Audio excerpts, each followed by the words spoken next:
चांगली गोष्ट आहे की कोणी बघा, नीट पेपर फुटीविरुद्ध या देशामध्ये आंदोलन झालं नाही असं नाही. लखनौला झालं आहे, आसामला झालं आहे, देशाच्या प्रत्येक प्रमुख शहरांमध्ये, दिल्लीमध्ये झालं आहे.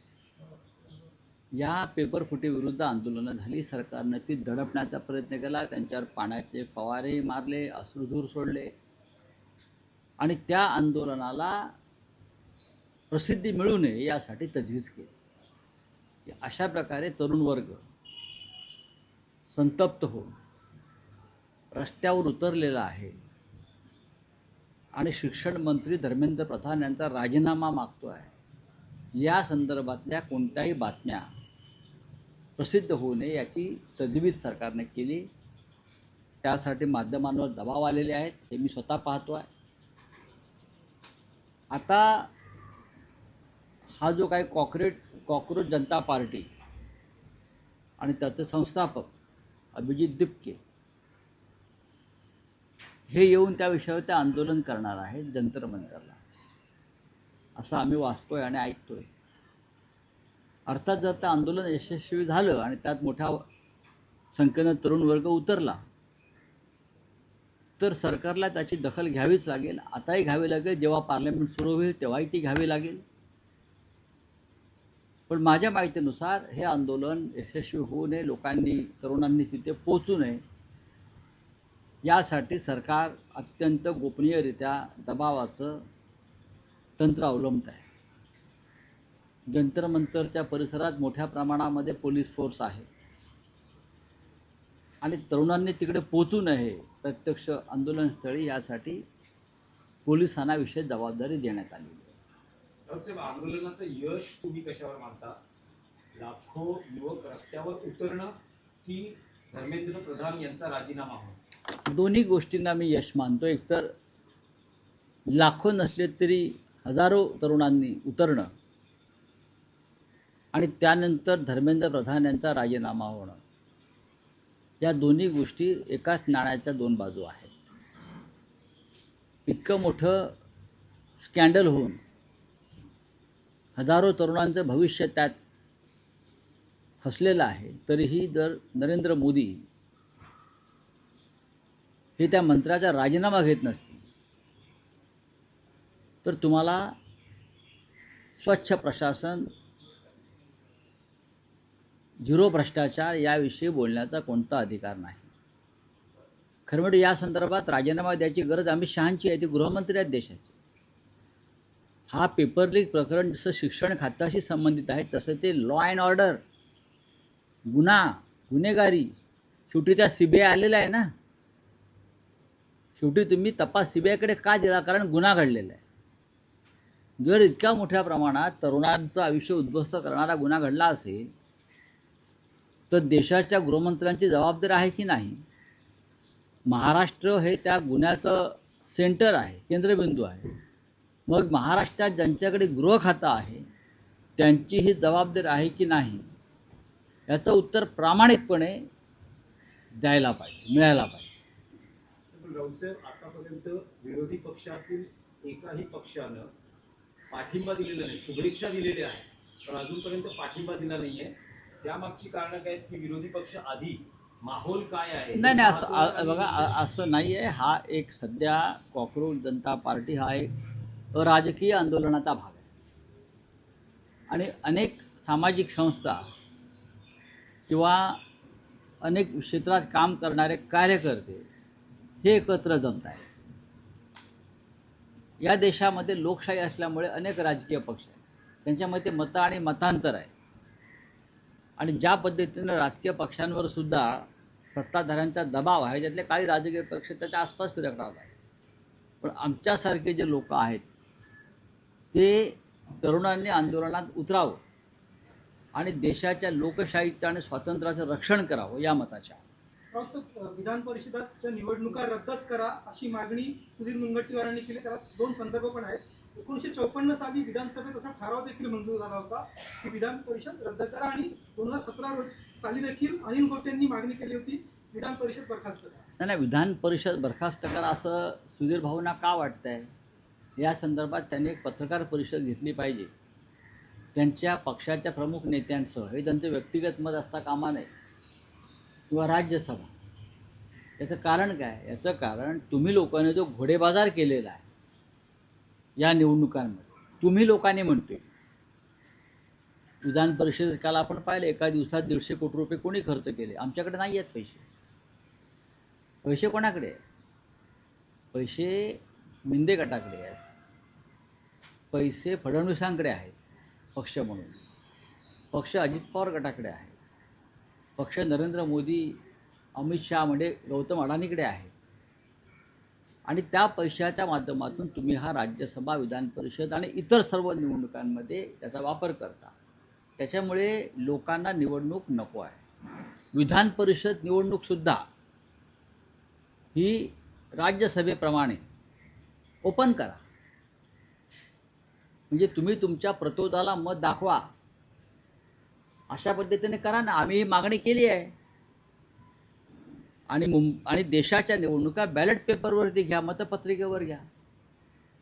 तुम्ही या मागण्या तुमच्या पक्ष नेतृत्वाकडे रेटून द्या, असं मी मुनगंटीवार यांना सांगेन. तुम्ही ह्या सगळ्या निवडणुका, सार्वत्रिक निवडणुका, विधानसभा, लोकसभा, जिल्हा परिषदा वगैरे, महापालिका, या तुम्ही बॅलेट पेपर, मतपत्रिकेवर घ्यायलाच पाहिजे. आणि विधान परिषद आणि राज्यसभेसारख्या ज्या निवडणुका आहेत त्या तुम्ही, राज्यसभा ओपन होते आहे म्हणजे तुम्हाला तुमचं मत दाखवावं लागतं. त्याचप्रमाणे विधान परिषदेच्या सर्व निवडणुका, मग त्या स्थानिक स्वराज्य संस्थांमधल्या असतील किंवा विधानसभेतून निवडून जाणारे लोक असतील, आमदारांनी सुद्धा, तुम्ही तुमचं मत हे मी माझ्याच पक्षाच्या व्हीपनुसार दिलं आहे की नाही, हे लोकांना दाखवा. तुमच्या पक्षाला प्रश्नच मिटतोय ना. राऊत साहेब, तुम्हाला बर्नॉल पाठवलं नितेशांनी, तुम्ही त्यांना परत रिटर्न गिफ्टची नाही. संस्कृती असेल, तुम्ही काय पाठवणार आहात का? अजिबात कशा करता पाठवायचं? कोणी काय पाठवलं असेल भेट म्हणून आनंदानं, तर ते मी स्वीकारेन. आणि अनेकांना इस्पितळामध्ये जखमींना अशा बर्नॉलची गरज असते. आता त्यांनी बर्नॉल का ठेवलं, ते कुठे जखमी झालेत का बघायला पाहिजे. त्यांनी एवढा स्टॉक आणून ठेवला होता. हां, हे बघा, हे धंदे बंद करा आणि चांगल्या पद्धतीने राज्य करा, एवढेच मी त्यांना सल्ला देईन. आपण तरुण आहात, अनेक पक्षांतरं करून आपल्याला आता सत्ता मिळालेली आहे. आपलं कुटुंब मूळचं बाळासाहेब ठाकरेंच्या विचारांचं, शिवसेनेचं आहे. मधल्या काळामध्ये आपण अनेक पक्ष बदललेले आहात.